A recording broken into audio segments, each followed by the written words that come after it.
Last week on the show, we had some questions about cedar apple rust, a pretty common disease on both our junipers and our apples, crab apples, ornamental pears, things like that.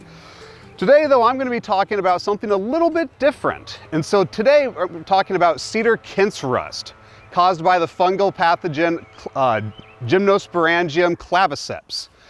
Very closely related to cedar apple rust, but has a little bit different infection process.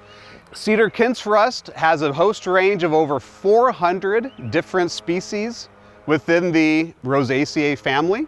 But just like cedar apple rust, this fungus needs to have two different hosts in order to complete its life cycle. First host is the juniper, where we form these kind of these orange swellings on young branches and twigs.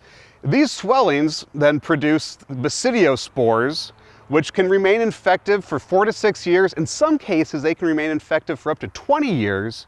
But then those basidiospores in this time of year are blowing on to our rosaceous hosts. Again, so apples, crab apples, cotoneaster, hawthorns, quince, and quite a few others. Now, what do we do about this? Well, one thing that we can do is we can just coexist, learn to survive with it. One of the other options, though, is a preventative fungicide application.